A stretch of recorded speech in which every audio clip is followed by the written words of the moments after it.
Mixing bass doesn't have to be complicated, but I see it over and over again when I critique students' mixes. They take a pretty good sounding bass, they do a bunch of stuff to it, and then it comes out the other side sounding worse than it started.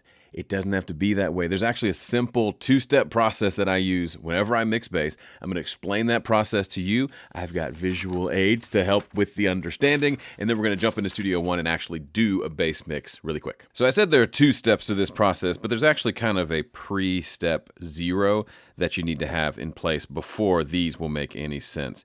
And that is simply listen. You got to listen to great sounding mixes here in your studio in the same spot through the same system that you want to mix. The problem is we all have this internal idea of what a great bass sounds like, or what a great bass mix sounds like, or a great vocal mix or guitar mix. And oftentimes we're completely mistaken, especially if you don't have hundreds of mixes under your belt. You likely have an idea of what bass sounds like, but the actual sound of the bass in your favorite albums is quite different. So take some time to listen and really pay attention to what is the bass doing in my 5 favorite songs that are in similar genres to the kind of music that you work on. Once you've done that, you can jump into step 1, which is setting the level. This feels so incredibly basic that people are going to skip the video and be like, this guy, he's too simple. Simple works. So if you're looking for complicated and you're also looking to make good music, you can't. It doesn't work that way. Simple, great music. They go together like peanut butter and banana. I'm kidding. Peanut butter and jelly. So levels, setting levels, getting the bass at the right level is huge, and so many people skip over this. If the bass is, let's say, too loud, guess what? You're going to spend all your time using things like compression and pretty dramatic EQ to get it down to sit in the mix like you want. If it's too low in level, you're going to use tools like compression to try to bring up the quiet bass. You're going to be like, man, I need some compression to make the bass punch more, and use a slow attack time so that the transients punch through the bass and cut through the mix so I can finally hear them. No, if you want to hear something, turn it up. It's that simple. Don't skip over this. Take time. You get your drum mix. Maybe you get your bass level, then you mix everything else, and you come back and visit that bass again and say, is this the right level? There will be problems. There will be problematic frequencies that you'll deal with later, but first get it to where most of the bass track sounds amazing at this specific level and no other level. Then and only then you can move on to step 2, which is balance the frequencies. You want to be a balance freak. There are 3 main frequency groups that I pay attention to when it comes to bass. The first and most obvious are the lows, the low end, everything below 80 hertz. This is the chest-thumping low end that you want in a bass. The second, the low mids. This is the stuff between 100 and 250 hertz, where a lot of the muddiness comes from, but also a lot of the warmth. You want to get this right. Third frequency range are the high mids, somewhere between 1 and 5K. That's where a little bit of the growl, a little bit of the definition of the bass comes into play. So when we think about these 3 frequency ranges, if you were to take a raw bass that someone sends to you and just chart it here with these sticky notes, it would sound something like this. The low mids are going to be the loudest thing in the sound. The lows will be there to varying degrees depending on a lot of factors, and then the high mids will be down. So what a lot of people try to do is they want to take their mids, boost the crap out of the mids, and maybe boost the crap out of the highs to get those low mids to come in place. But guess what's easier?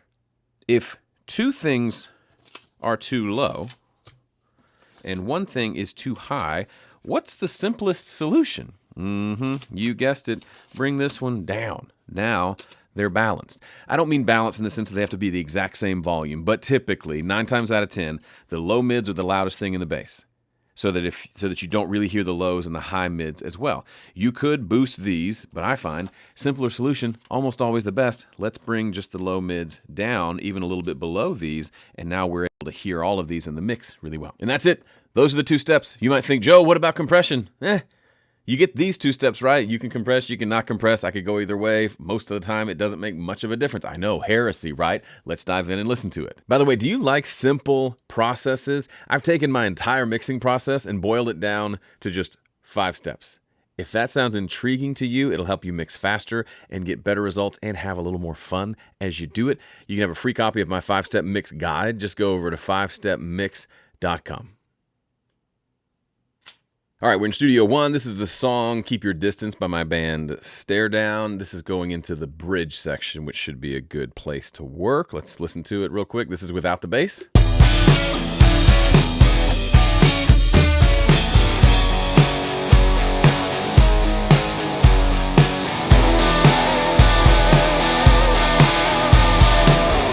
And here's what that bass sounds like. It's nice and gritty, just like we like it.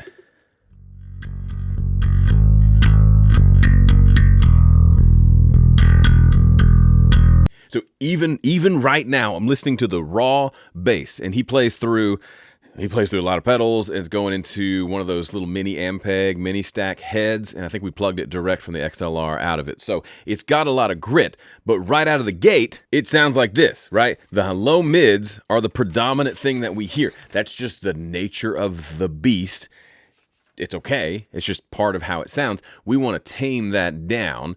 But first, before we start reaching for our EQ, let's just find a good level. Now, the trick to good level is I'm listening to the kick drum, and I'm listening specifically to the low end.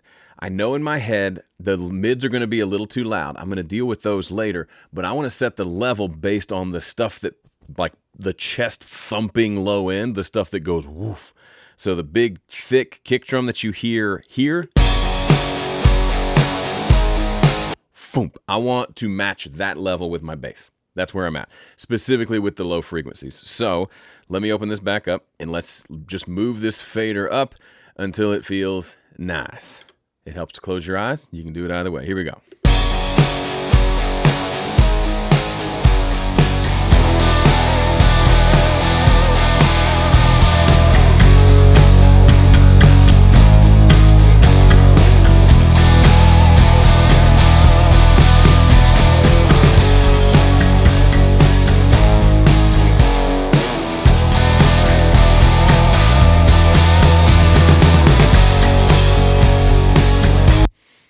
It's a little hot in the mix, but I kind of dig it, mainly because I'm listening to, does it thump, thum, thum, thum, the same as the kick drum, boom, boom, boom. That volume that I have there, that feels like the two are thumping at around the same volume, which I like. I think that sounds glorious. Let me listen to it one more time, and I'll hit the mute button just to see, take it away and bring it back to see if it feels right.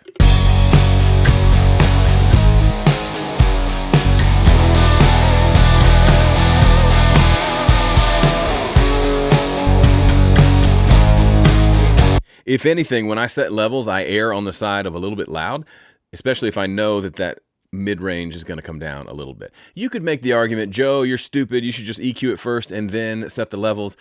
I have seen too many people get too distracted by plugins and never get back to the core essence of setting levels. So I like to just set the levels with no plugins in sight. It's delightful. I enjoy it. That's what I will continue to do. You do it your way, but this works for me. Now we're going to bring in Pro EQ, and I'm going to come in and just say, all right, now bass, I'm going to solo the bass so we can hear it. What's going on in the low mids? Let's grab our low mid frequency here. Let's take a listen.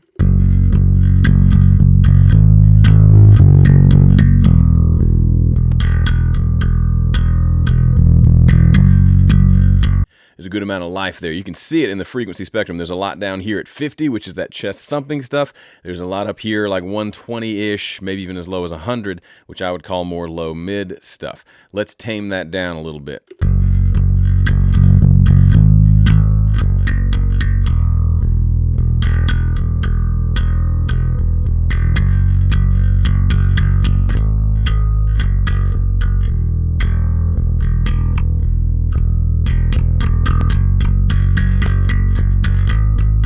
To my ear, what I hear is almost like I'm hearing, it is literally, I'm hearing different octaves. So real quick math lesson, 60 and 120. What's the difference between those? 120 is twice 60.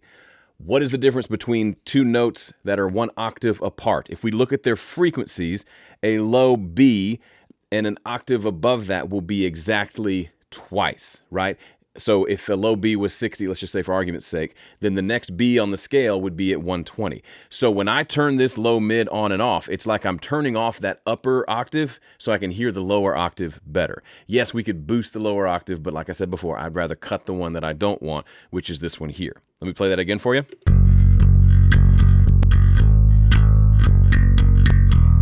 So it's as if I'm hearing it sing bum bum bum bum bum bum bum bum bum, and then I flip on the EQ and it goes bum bum bum bum bum bum bum. It's an octave difference. They're both still there. I'm not getting rid of anything, but I'm changing it such that instead of hearing predominantly in the mix bum bum bum bum bum, which gets muddy, gets in the way of the guitars and other things in the mix, instead I'm going to hear this boom boom boom boom boom, this low, deep, low end. And so in the mix, that should sound glorious. Let's check it.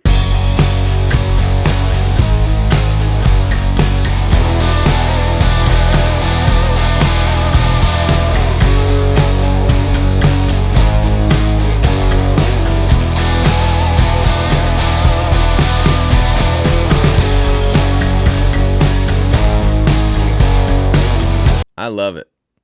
I really love it. I like the simplicity of it. I like the grit of it. I like the ballsiness of it. And I like that it was just one EQ move and set the level. And I'm feeling like we can go have a sandwich. We're done. By the way, bonus tip. If you feel that you've got to have things like sidechain compression on your bass that is sidechaining and turning it down, when the kick drum hits, it turns the bass down. I hear it all the time. I think that applies to maybe EDM music more so than anything. But I've never had a situation where I felt like that was necessary. The idea of carving out space for one instrument over another, it's not real. It's not a real thing. Bass guitar, and kick drum can live together. They can both hit around the same frequencies, and it's a teamwork thing. They're both hitting the low notes. They're really the only thing in the mix that are hitting low notes, so let them have the low notes. We don't have to make these complicated schemes where the kick drum hits and it turns the bass down. If you record good parts and you record good tones that already complement each other just in the raw recording itself, you don't have to do all those shenanigans. I could pull up literally every mix I've done over the last few years, and you're probably going to see an EQ like this on the bass, maybe a little compression, maybe not. And that's it. I leave it alone because it works. Hey, if you like this video, you'll like this video on how to mix drums. I made it years ago. People still watch it, still comment on it just about every day. It's a helpful, simple, minimal approach to mixing drums that works. If you have not tried it, and if you feel like your drum mixing process is overly complicated and not getting good results, you owe it to yourself to check out that video. Thanks for watching. I'll see you in the next one.